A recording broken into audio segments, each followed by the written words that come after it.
नमस्कार, मी संस्कृती गायकवाड. जनक टाइम्स मध्ये आपले स्वागत आहे. पाहूया आजच्या ठळक घडामोडी.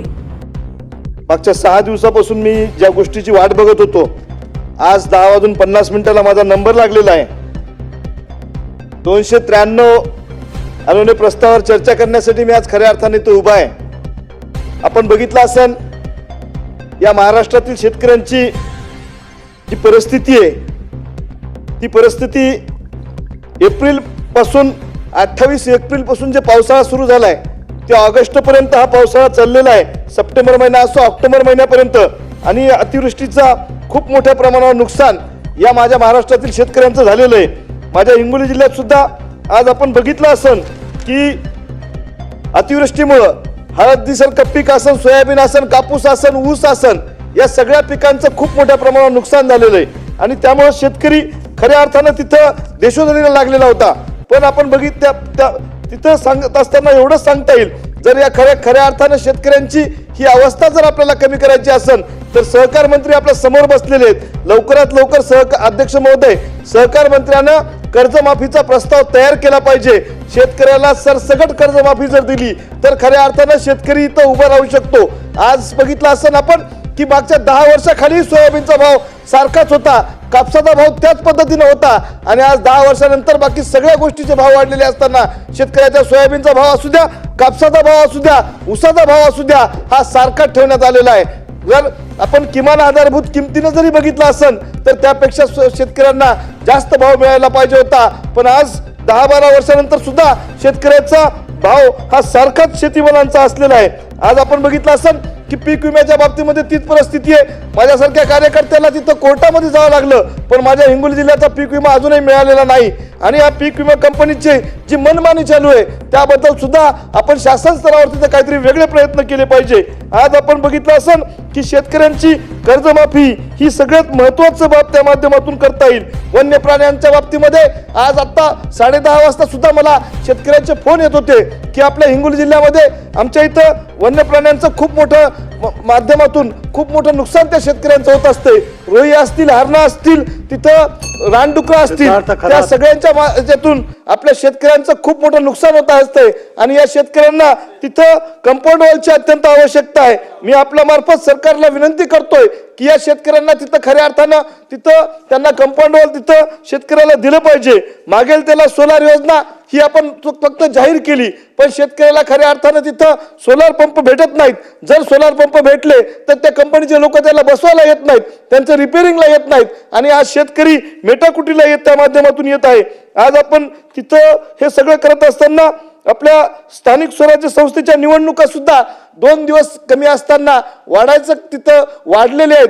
त्यामुळे सुद्धा तिथं खूप मोठा प्रश्न त्या माध्यमातून तयार झालेला आहे. आपल्या मराठवाड्याचा आणि विदर्भाचा जर खऱ्या अर्थानं विकास करायचा असेल तर वैधानिक विकास महामंडळ जर स्थापन केलं तर इथं समान विकास हा पश्चिम महाराष्ट्र असेल, मराठवाडा असेल आणि विदर्भ असेल की त्याच्या माध्यमातून लोकांना तिथले प्रश्न तिथं सोडवता येत असतील. आज ग्रामीण भागामध्ये सुद्धा अंमली पदार्थाचं सेवन खूप मोठ्या प्रमाणावर व्हायले. अध्यक्ष महोदय, आपल्या माध्यमातून मी एवढंच सांगतोय की ग्रामीण भागातील किराणा दुकानावर सुद्धा आपल्याला टर्मिनल इंजेक्शन्स असतील, व्हाईटनर असतील, आणि तिथले ग्रामीण भागातील पिढ्या बर्बाद व्हायचं काम त्या माध्यमातून होत असते. शाळेतले विद्यार्थी सुद्धा आता नशा करतायत. गुटखा असो, त्या बाबतीमध्ये त्यांना दारूचं व्यसन असेल, हे खूप मोठ्या प्रमाणावर लागत आहे. आणि ते वेगवेगळ्या प्रकारच्या 32 प्रकारच्या नशा ह्या तिथं सहज लोकांना ते अंमली पदार्थ भेटत आहेत. त्यामुळे हे विद्यार्थ्यांचं जीवन हे तिथं नरकात ढकलल्यासारखं होत आहे. आज आपल्याला एवढंच सांगतोय की आमच्या जिल्ह्यात सुद्धा तिथं हिंगोली जिल्ह्यामध्ये बिबट्याचा वावर तिथं वाढत आहे, आणि त्या माध्यमातून शेतकऱ्याला खूप मोठं नुकसान तिथं भोगावं लागेल. त्यामुळे या बिबट्याचे सुद्धा आपल्याला सगळ्याला तिथं काहीतरी ठोस पाऊल त्या माध्यमातून उचलावं लागेल. माझ्या वसमत तालुक्यातील तिथं कृषी विभागाच्या बाबतीमध्ये सांगत असताना तालुका कार्यालय इमारत बांधकाम करायची आहे, आणि ती इमारत पहिली जीर्ण झालेली आहे. हाय पॉवर कमिटीकडे आपण प्रस्ताव तिथं दाखल केलेला आहे. लवकरात लवकर जर कृषी भवन झालं तर शेतकऱ्याचे प्रश्न त्या माध्यमातून सुटू शकतात. माझ्या जिल्ह्यामधील एक मुलगी जिचं नाव गंगा संभाजीराव कदम आहे, ती फुटाणा तालुका कळमनुरी हिंगोली. अध्यक्ष महोदय, अत्यंत महत्वाचा विषय. भारतीय दिव्यांग महिला क्रिकेट संघ उपकर्णधार म्हणून देशाचं नेतृत्व तिनं केलेलं आहे. तिची परिस्थिती अत्यंत हलाखीची आहे. तिला आर्थिक मदत देऊन राज्य शासनानं तिला नोकरीवर घेण्याचं काम त्या माध्यमातून केलं पाहिजे. देशाच्या पंतप्रधानानं, देशाच्या राष्ट्रपतीनं त्या मुलीचा सत्कार केला, पण सत्कार करून चालणार नाही. त्या मुलीचे वडील वारलेले आहेत, त्या मुलीला राहायला घर नाही.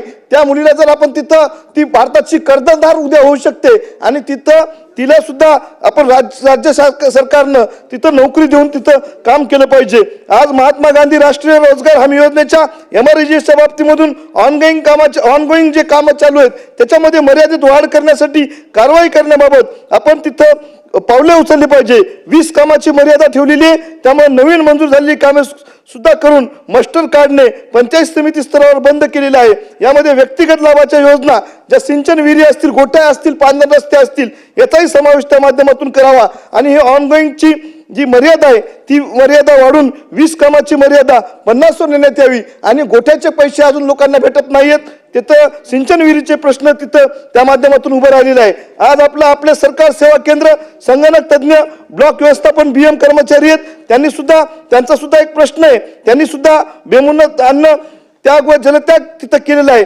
त्यांचा सुद्धा प्रश्न मिटविण्याचं काम आपल्या माध्यमातून झालं पाहिजे. युवा शैक्षणिक व सामाजिक न्याय संघटना तिथं पवित्र पोर्टल, अभियोग्यता व बुद्धिमान चाचणी, TATची भरती प्रक्रिया जलद पार पाडताना विविध मागण्याचा विचार त्या माध्यमातून झाला पाहिजे. ही सगळी प्रश्न जर आपल्याला सोडवायचे असतील तर निश्चित या भागाचा विकास त्या माध्यमातून होऊ शकतो. अध्यक्ष महोदय, अत्यंत महत्वाचं आहे, महाराष्ट्र जीवन प्राधिकरण जाहिरात क्रमांक 01/2025 मध्ये अनुक्रमांक 26 मध्ये वयोमर्यादा खुल्या प्रवर्गासाठी 40 असताना IBPSच्या संकेतस्थळावर नोकरीसाठी फॉर्म भरताना वय वर्ष 38 पेक्षा जास्त ती घेत नाहीत. या बाबतीत ईमेल केला, कुठलेही उत्तर त्या बाबतीत मिळत नाही. त्यामुळे या विद्यार्थ्यांचं खूप मोठ्या प्रमाणावर नुकसान होत असते. 2दा मेल केला, 29 नोव्हेंबर आणि 1 डिसेंबर, अजूनही कोणताही रिस्पॉन्स त्या बाबतीमध्ये भेटत नाही. आपल्या माध्यमातून मी एवढीच विनंती करतो की तिथं त्या विद्यार्थ्यांना न्याय भेटला पाहिजे. मराठा समाजातील NMS उत्तीर्ण विद्यार्थ्यांना अध्यक्ष महोदय महत्वाचा विषय, एकच विषय राहिलेला आहे. सारथी मार्फत भेटणारी प्रतिवर्षी 12,000 रुपयाची शिष्यवृत्ती बंद झाली आहे. या बाबतीमध्ये या अधिवेशनामध्ये अध्यक्ष महोदय आपल्या माध्यमातून या विद्यार्थ्यांना सारथीची जी शिष्यवृत्ती योजना आहे ती वंचित राहणार नाही, यासाठी आर्थिक आधार मिळेल, ही सुद्धा आपल्या बाबतीत तिथं विनंती करतोय. आज आपण खूप मोठ्या प्रमाणावर मला इथं बोलण्याची संधी दिली, पण एक महत्वाचा विषय त्या माध्यमातून राहिलेला आहे की बोलून घ्या तो विषय. हो अध्यक्ष महोदय, 6 दिवसानंतर नंबर लागला अध्यक्ष महोदय, त्यामुळे आपण हिम्मत उडान यांच्यानंतर संधी दिलेली आहे, पण ते संधीचं सोनं करण्याचं काम आपण त्या बाबतीमध्ये करणार आहेत.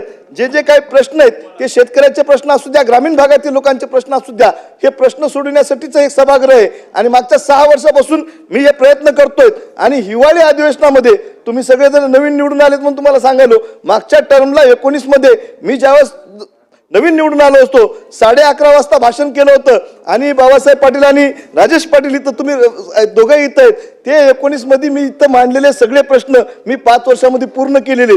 त्यामुळे या अधिवेशनाला खऱ्या अर्थानं महत्व आहे.